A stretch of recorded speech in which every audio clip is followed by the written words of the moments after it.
Anda pun punya kerendahan hati untuk diajar. Kalau saya tidak mau belajar, saya makan kalimat ini, saya tidak ke gereja.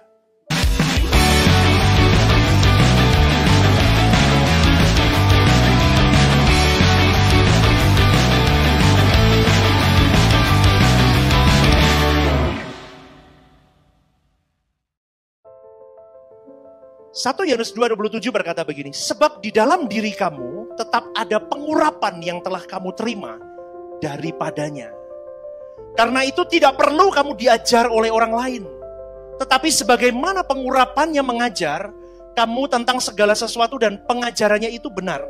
Tidak dusta dan sebagaimana ia dahulu telah mengajar kamu, demikianlah hendaknya kamu tetap tinggal di dalam dia. Konteks dari ayat ini saudaraku, ini jelas sekali bagaimana Tuhan ingin menceritakan bahwa seseorang harus membutuhkan satu pribadi yang jelas di dalam perjalanan hari hidupnya, yaitu Roh Kudus. Di dalam diri kamu tetap ada pengurapan dari Roh Kudus. Orang yang sudah mengalami pengurapan ilahi, saudaraku, itu akan hidup di dalam tuntunan Roh Kudus. Makanya Yohanes 14 ayat 26 berkata, tetapi penghibur yaitu Roh Kudus yang akan diutus oleh Bapa dalam namaku. Dialah yang akan mengajarkan segala sesuatu kepadamu dan akan mengingatkan kamu akan semua yang telah kukatakan kepadamu. Amin saudaraku. Roh Kudus yang mengajarkan ke kita. Berarti konsepnya begini. Semua orang percaya, kau dan saya dipisahkan, dipilih, dibenarkan, diurapi, mengalami pengurapan dari ilahi. Dari pengurapan ilahi itu akan tampil pribadi yang berpikiran perasaan seperti Kristus, lahir hidup seperti Yesus. Maka kalimat selanjutnya, karena itu kamu tidak perlu diajar orang lain. Ini bukan berarti tidak memerlukan pengajaran dari gereja atau dari pemimpin rohani atau dari bapak-bapak rohani. Yohanes ini menggunakan gaya bahasa ironi atau sindiran kepada orang-orang di zaman itu yang masih banyak belajar tentang filsafat. Makanya jangan dipahami letterlux. Dan ciri orang yang diurapi adalah semakin rendah hati. Katakan amin. Lah ini tidak mau diajar. Kamu ngomong kamu diurapi Tuhan. Seorang yang diurapi Tuhan semakin dia diilhami Roh Kudus. Dia dituntun Roh Kudus.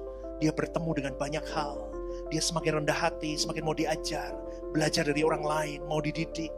Habis dia mulai semakin kuat, dia bisa menjadi pendidik untuk orang lain. Kalimat selanjutnya, tetapi sebagaimana pengurapannya mengajar kamu tentang segala sesuatu. Artinya begini, Roh Kudus mengajar melalui firman-Nya dan memberikan pemahaman yang sejati kepada orang percaya. Dan kalimatnya begini, sebagaimana ia telah mengajar kamu, demikian hendaklah kamu tinggal di dalam dia. Artinya begini, Yohanes mengajak jemaat untuk tetap hidup di dalam Kristus. Tidak tergoda dengan ajaran-ajaran palsu di zamannya. Jangan dimakan mentah hari ini dibawa. Makanya butuh belajar Bapak Ibu. Makanya kalau nggak belajar, lah kalau mau belajar dari siapa? Dari pemimpin-pemimpin rohanimu. Saya juga belajar dari orang lain. Punya kerendahan hati untuk diajar. Anda pun punya kerendahan hati untuk diajar. Kalau saya tidak mau belajar, saya makan kalimat ini, saya tidak ke gereja. Saya tidak mau dengerin khotbah siapapun. Karena saya punya Roh Kudus sendiri. Katanya begitu. Oh ya betul. Ini tempat Roh Kudus. Tapi seberapa engkau punya kepekaan itu, seberapa kau sudah hidup benar, itu kan tidak bisa ngawur saudaraku. Ada takaran-takaran, ada buahnya hasilnya. Bertuhannya kuat, bersosialisasinya baik. Nah kalau dari mengambil begini, bertuhannya kuat, tidak mau urusan yang lain, ya tidak bisa dong. Itu namanya bukan diurapi, diraupi itu namanya. Ibadah Rehoboth Semarang ada di setiap minggu jam 8 pagi dan jam 10 pagi. Setiap ibadah disertai ibadah anak, sekolah minggu pukul 8 pagi, dan Eternitins pukul 10 pagi. Ibadah midweek ada di setiap hari Rabu, pukul 6:30 malam. Bergabunglah bersama kami dalam Home Usia Indah, setiap Jumat minggu kedua pukul 5:30 sore di Sekretariat Gereja. Hangout Club setiap Jumat minggu pertama, pukul 6:30 malam, di sekretariat gereja. Anda dapat mengajak keluarga, teman, dan relasi untuk bisa bergabung bersama kami di Rehoboth Semarang.